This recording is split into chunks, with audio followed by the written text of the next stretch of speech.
கடந்த 33 ஆண்டுகளுக்கு முன்னாடி ஆண்டிப்பட்டி தேர்தல்ல ஜெயலலிதா நடத்தும் பிரச்சாரத்தை வீடியோ எடுக்க அறிமுகமானவங்க தான் இந்த சசிகலா. இதனால அடிக்கடி போயஸ் கார்டனுக்கு போகக்கூடிய வாய்ப்பும் கிடைச்சது. ஜெயலலிதாவுக்கு தூபம் போட்டு கிட்டத்தட்ட அவரை தங்களுக்கு சாதகமாக மாற்றியவங்க தான் சசிகலாவும் அவரது கணவர் நடராஜனும். எம்ஜிஆர் மறைவுக்கு அப்புறமா பல்வேறு சோதனைகளை சாதனைகளாக மாற்றி 1991ஆம் ஆண்டு அதிமுக அரியணை ஏறிச்சு. ஜெயலலிதா முதல்வரானாங்க. அன்றைய காலகட்டத்துல அவரது அண்ணன் குடும்பத்தினரை ஒட்ட விடாம தன்னுடைய உறவினர் சுதாகரனை ஜெயலலிதா தத்தெடுக்க வச்சாங்க சசிகலா. அதுக்கப்புறமா சுதாகரனுக்கு சிவாஜி கணேசனுடைய பேத்திய ஊரே மெச்சுற அளவுக்கு ஆர்ப்பாட்ட திருமணம் செஞ்சு வச்சு பெரும் சிக்கல்ல சிக்கினாங்க. இதனால அடுத்து நடைபெற்ற சட்டசபை தேர்தல்ல தோல்வி அடைஞ்சாங்க. அதுக்கப்புறமா சுதாகரனுக்கும் தனக்கும் எந்த சம்பந்தமும் இல்லைன்னு ஜெயலலிதா சொன்னாங்க. இதை தொடர்ந்து 2001ஆம் ஆண்டுல மீண்டும் அதிமுக ஆட்சியை பிடிச்சது. இதுக்கப்புறமா ஜெயலலிதா ஜெயிச்சாலும் தோற்றாலும் சசிகலா குடும்பத்தினர் அட்டை மாதிரி ஒட்டிக்கிட்டாங்க. ஒரு காலகட்டத்துல கட்சியில கொங்கு மண்டல அமைச்சர்கள் எம்எல்ஏக்களை சசிகலாவும் நடராஜனும் ஆட்டி படிச்சதை தெரிஞ்சுக்கிட்ட ஜெயலலிதா அவங்கள விரட்டிட்டாங்க. அதுக்கப்புறமா ஆட்சியிலும் அதிகாரத்திலும் பங்கு கேட்க மாட்டேன்னு மன்னிப்பு கடிதம் கொடுத்து சசிகலா மீண்டும் போயஸ் கார்டனுக்கு நுழைஞ்சாங்க. ஆனா நடராஜன் போயஸ் கார்டனுக்குள்ள அனுமதிக்கப்படல.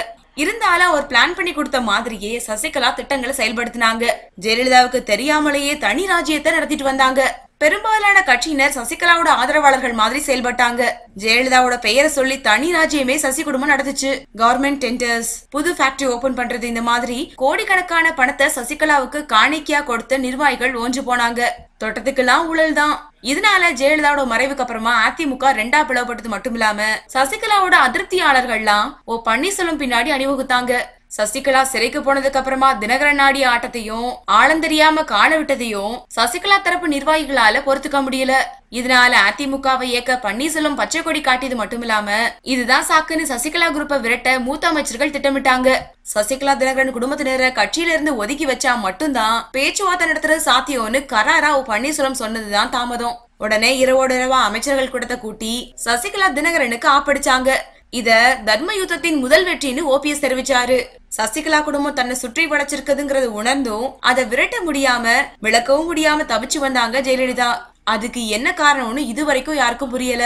ஆனா எதையோ சாதிச்ச ஜெயலலிதாவால கூட முடியாதத ஓபிஎஸ் சத்தமில்லாம சாதிச்சிருக்குது அதிமுகவினர் மத்தியில ஆச்சரியமா பார்க்கப்படுது. இந்த வீடியோ பிடிச்சிருந்தா லைக் பண்ணுங்க, வீடியோ பத்தின கமெண்ட்ஸை போஸ்ட் பண்ணுங்க. மேலும் இது போன்ற தகவல் தெரிஞ்சுக்க எங்க சேனலை சப்ஸ்கிரைப் பண்ணுங்க. நன்றி.